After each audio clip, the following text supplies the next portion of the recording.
Hello, Connor Whitmore here again with another video for you on the Nawtystep channel, and today I'm going to be doing another Extra Nawties monthly roundup. Going to be going over a load of EPs, albums and compilations I wasn't able to review in full, but which I still thought interesting enough to share my opinions on them with you. Shorter reviews because there's a lot to get through, so I'm just going to be identifying my main points with each one and hopefully showing you a couple things you hadn't heard of before, covering the very end of May and up to and including the 27th of June. They're all covered in alphabetical order by way of artist or record label name, and they're all linked in the description box down below. Lastly, there will be a list of extra or special mentions at the end of the video that I couldn't talk about here, because then there would just be too many, but I definitely recommend checking them out as well if you have the time. And so, kicking off this installment, we have the new album from Arigto, Unseen, Untold, Forgotten. Dark, immersive, atmospheric,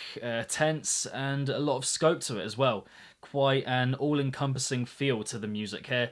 Dramatic also, I would have to say, the kind of music that you would see in a very eerie and haunting film, I think. Yeah, always on a knife edge, the music here, and quite classical in its influence as well. Amazing definition and detail throughout as well, you know, very visceral in the way that it's presented. If you enjoy Alan Moore, but a bit more drawn out, not quite as beat heavy, it's got that layered and textured appeal, which of course we know Alan Moore for most. A couple of weird ones in there, but it all adds to the suspense, which is maintained throughout very well. And yeah, it's quite an amazing album if you allow yourself to appreciate it, so if you haven't heard it yet, check it out. Next up, these Boulevard Remixes, which are okay. If I'm saying that wrong, by the way, Boulevard, BLVD, do let me know. But yeah, no song I love here, but they've all got their moments, I would say.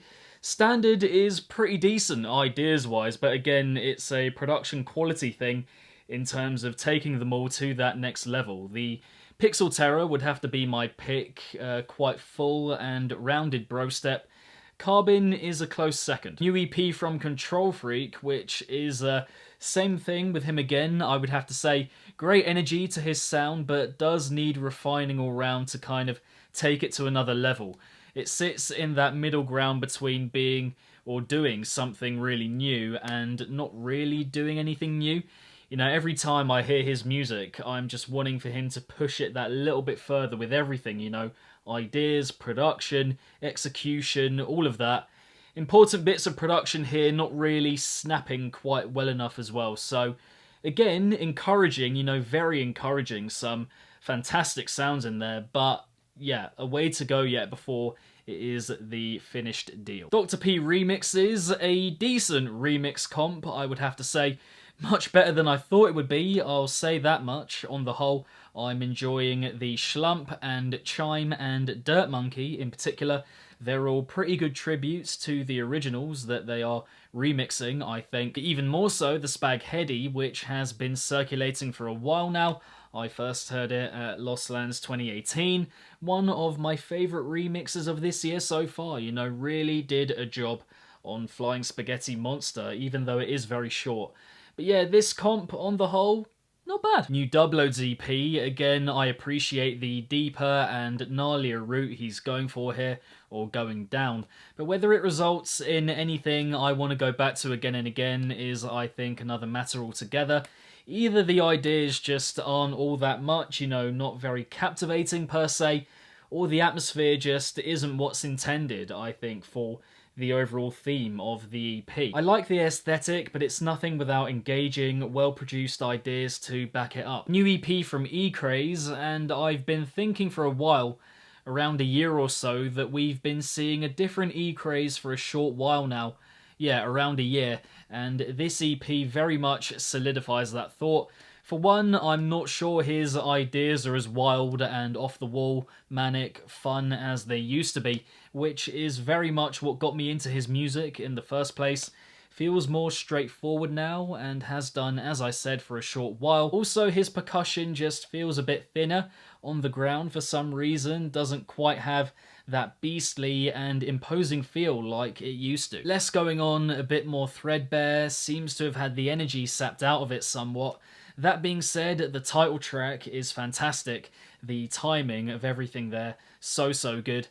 But for the most part, I do find myself pining for old E-Craze, I can't lie. Probably my favourite Effin EP so far, but I mean, that's not really saying a lot, you know, more flavour and invention here.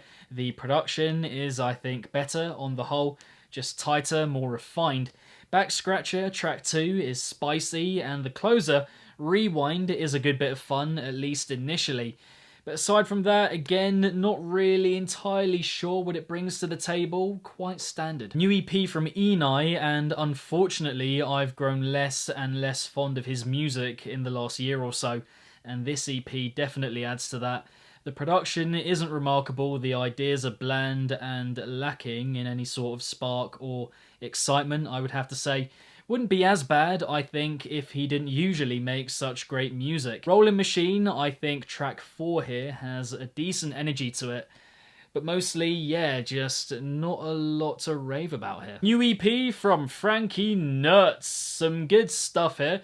Moments where everything works together well. I'm talking about sounds, production, general flow, all of that.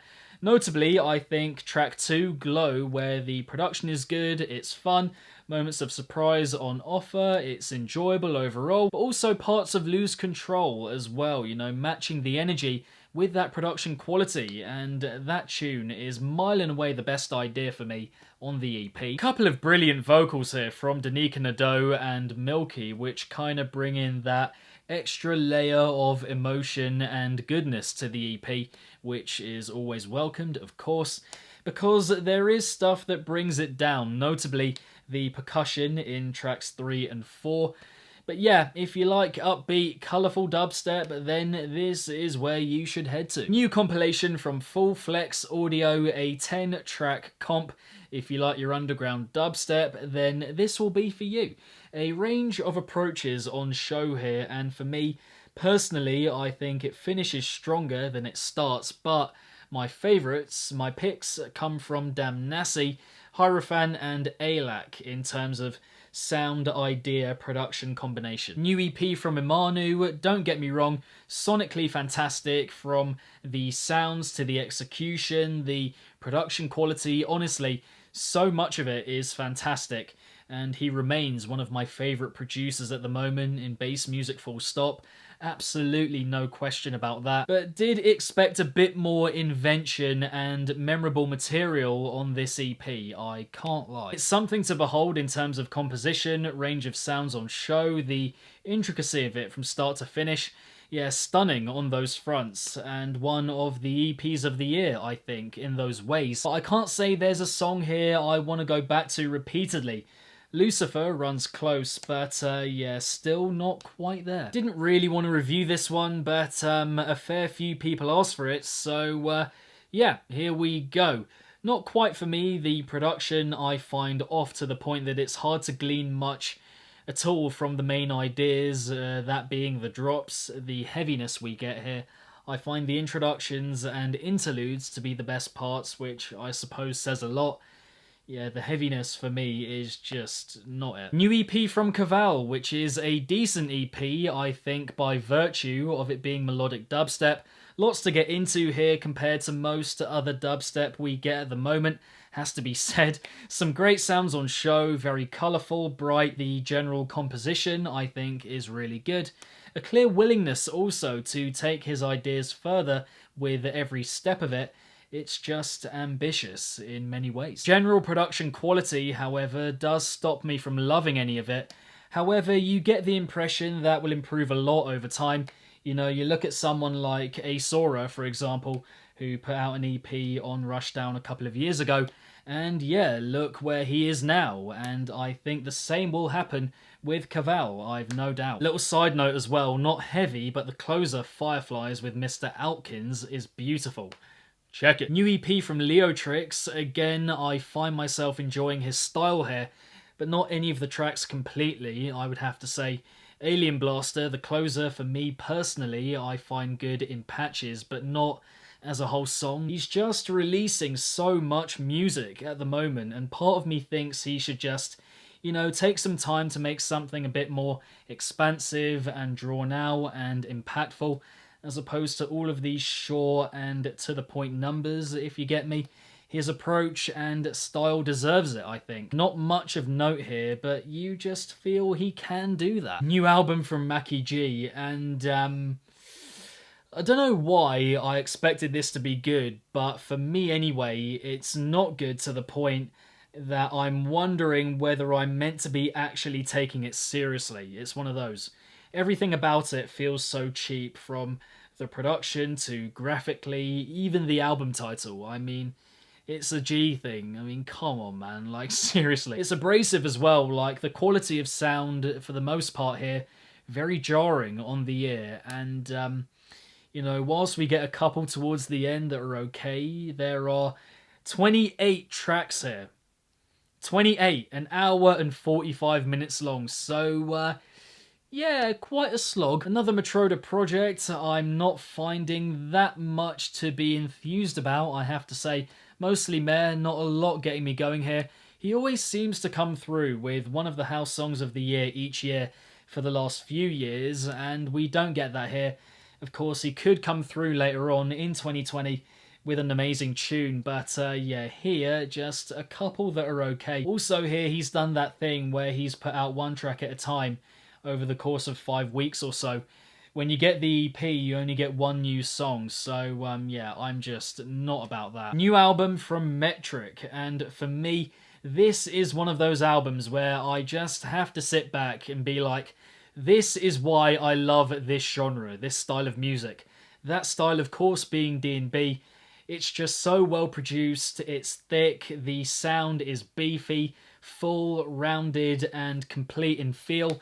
That D&B swing and swagger he just has on point for pretty much the whole thing. It's got elements of Pendulum, Subfocus, and other big D&B hitters in there as well. Some genuinely brilliant tunes here, you know, Parallel, We Are The Energy, Ex Machina, Thunderblade, and others which are also good but not quite amazing. Still very good. It has a couple of lower points, you know, kind of laced within, but generally such a good listen. Music like this just makes me happy, you know, it's an experience, a journey, and I'm locked in pretty much start to finish. New EP from Millennial Trash, not a bad EP, some brilliant wubs and wobbles and yoys and growls on show here. And if you're into Oliverse, I would say this is kind of like a more drawn out version of his approach, and yeah, if you like that idea, you'll get a lot out of this EP, I would say. For someone big on production, though, like myself, it isn't amazing percussion and overall sharpness here, with his sound not quite on point. But again, you sense it'll get better over time, kinda similar to Koval in that way. Nothing I love here, but excited to see how his sound progresses over time. New EP from the Onyx, a pretty straightforward rhythmy EP here for the most part. Basically, if you like rhythm, you'll like it. If you're indifferent to rhythm, then you'll probably be indifferent to it. Just goes like that. The sound design and general production level is good, but I'm not enthralled by the ideas. You know, not a lot here I want to go back to again and again, I would have to say. What a Ting, the opener, has a great flow and vocal sample to it. Normalized with Achios is quite spicy at points as well. But yeah, beyond that, I find it a bit ordinary, I'd have to say. New and fat compilation from Rien LX, and basically, if you're big on loud, alarming dubstep with a decent amount of ingenuity and variation on offer, then this will be for you. It starts with a bang with the Diatic and Kosori collab, and doesn't quite reach those heights following that with the 20 tunes that come after. The percussion and general execution, I think, being a problem for a lot of tunes here, meaning that the full potential of the ideas, which are good by the way, isn't fully realised, unfortunately. But yeah, as I mentioned, a lot of good to take in here. Also liking the Super Wet, Barocca and T11 in particular, on top of the Diatic and Kosori. So yeah, it is good. And finally, new Riot 10 EP. You know what I'm going to say here. I mean, what hasn't been said already? My latest observation, it's kind of the soundtrack for bro culture. And sorry if you had made that observation earlier.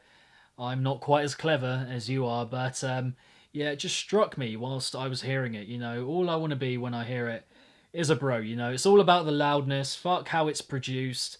Who cares? Who cares how it's put together and how well it is produced when you have loudness? It's just so unnecessarily in your face, and not the dubstep I know and love. But there we have it, the June 2020 edition of the monthly Extra Nawties Roundup. Thank you very much for watching. I hope you enjoyed the video. Here are the special mentions from last month. There are many. Going to put them up on the screen here for you all to see. Yep, have a little pause if you want to note them down, take a screenshot, whatever. They are not in the description, so I recommend doing so. Yeah, with regards to the EPs, albums, and compilations reviewed in this video, which ones did you enjoy, which others not so much? Let me know in the comments below. But beyond that, keep it naughty. If it's naughty, then you know, and I shall see all of you legends in the next one. Peace out.